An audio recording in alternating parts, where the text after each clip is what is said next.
Coach Stoudamire here following a 64-60 win over Coppin State. I'm just gonna let you start and classify the game for us. Go ahead with your thoughts on it. Oh, we just wanted to give everybody a heart attack at the end of the game, and just let the game get close and start turning the ball over and just doing some uncharacteristic stuff. But no, it was.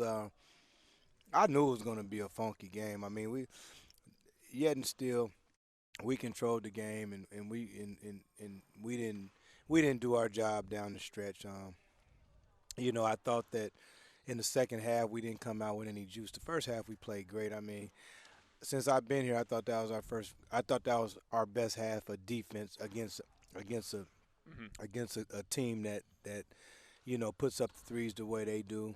We didn't give up any offensive rebounds. Yeah, we were still only up 10, but I was really pleased with the performance on the defensive end. I thought we did a good job of playing through Amari.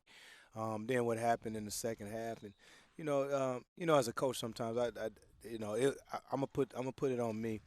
I played through him. I thought I played through him too much, and then we got stagnant, and we didn't do the things that we need to do. And Played through Amari too much, I mean? Yeah, because what happens a lot of the times is the one thing about Amari, I love him to death, but the maturity level, understanding what this thing is, big picture, and then we couldn't hit any shots, and we weren't able to really knock down open shots. And then to their credit, they don't quit.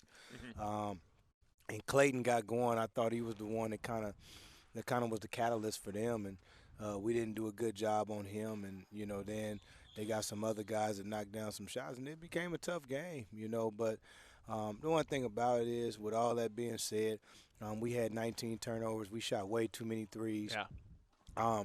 But this is what I will say is that we lost games like this in the past, and the last two games against Riverside and now Coppin, I thought we did a good enough job to get away with the win, knowing that we got things to work on, and I'd rather have that than any other way. Coach, do you think it was a little bit funky because you're going from a game versus Riverside, who plays so slow, against a team like Coppin, who plays kind of the exact opposite? It's kind of hard to switch gears, I would imagine, 48 hours between playing two different types of opponents. Well, no, from a defensive standpoint, I think the Coppin plays different. They do a lot of denying. It's unorthodox. And I think that you can get stagnant, and when you let them paralyze you, as I like to call it, on that end of the floor, it makes it hard. But hey, we knew the games was gonna be funky, two contrasting styles. But at the end of the day, we were able to still secure the win. But it obviously wasn't pretty, and we can get better. But like I said, for me, I've been on the end of a lot of games like this where I've lost. Yeah, you're always happy to win, even if it's ugly, right, Coach?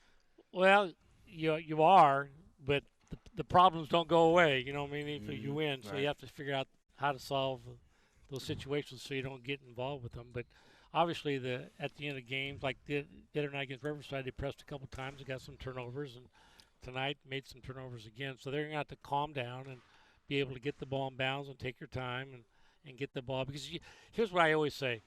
You expect to win every game. So if you're ahead at the end of every game, the other team is going to press. Right. So you got to be good at it, and you have to figure out different ways to get different people the ball so you can help each other out. Because Coppin missed 2 or 3 easy shots where they could have made those shots, maybe got in a foul game. But, it was good to see Tripp, get to the basket. And, when people sag off you, because they were getting on the box around Amari, it's not hard to drive because they're back off it. You can just get a steam again and get around them, and they did. Yeah. But the offensive rebounding came to life today. I thought they really chased down a lot of second shots and made some good interior passes, which, a couple of them were really unbalanced. I thought Jenkins the first half went in there and stopped. And that was great. If the guy backs off, he can take the jump shot, and he came up and he bounced it to him for a dunk. Right. They made some in the second half too. So just keep on doing those things. But I thought the turnovers were uncharacteristic of this team. Yeah. And the problem is, if they pop up more than you think, then it's not uncharacteristic. So you got to get back to who you are, take care of the ball. And then having that many threes the first half, I was going, man, I want to get out there and shoot. I'm 70 years old, and maybe I can shoot another 3 too. So, but anyway, like you say, you're playing a lot of games every 2 days. You got a new group, and you just got to piece it together. And sometimes faltering a little is not all that bad because it gets you. The coaches, the players all know that, hey, we got to go to work together to improve in this area if we want to be who we want to be. Yeah, no, I agree. I agree with you. Coach Hamp had 4 points, 4 rebounds. It's not the sexiest line, but I still feel like when he's out there, he's affecting the game. He played 13 and a half minutes. Do you get that same vibe when Hamp is out there in the middle? Yeah, but he, from day one, he's been bought into getting better, and I think that's the biggest thing. Mm-hmm. So, he's probably, out of all the kids we have on this team, he's the most even keeled. He never gets too high and he never gets too low. When he's definitely in the game, he brings the energy to us that, we don't have, and I think that he'll only get better. I think that guys are still getting used to him. I know somebody threw a pass. I can't remember if it's the first or second half. I'm like, man, you just got to throw the ball by the rim. JB is the second. I'm like, man, you threw a bullet down by his shins. He's 7 feet. You got to just lob it by the rim. Yeah. But I thought that James did a good job up in there, and he does a good job for us in the minutes that he gets. Yeah. Quick little footnote before we let you go. I thought it was obviously an intriguing coaching matchup, you and Juan Dixon. Did you guys, I know you were with the Trailblazers in 05 and he was with the Blazers in 05, right? Your pass crossed a little bit in the NBA? No.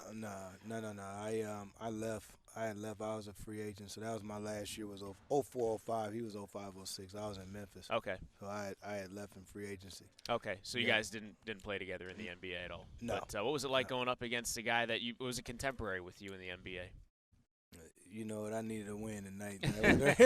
I think all the feel good stories and all that stuff. I'm past and beyond that. I need a win. So, coaching against Juan tonight, to get that win, that's good. I can one up him now. So. Well, I had to go against Pat Douglas at Irvine. He was my best friend. We played ball here. My best friend in life. We talked to him every week. But when we played, we didn't care. We wanted to win. He wanted to win. Mm-hmm. We didn't go have lunch with each other that day. We didn't do anything. We didn't go after the game.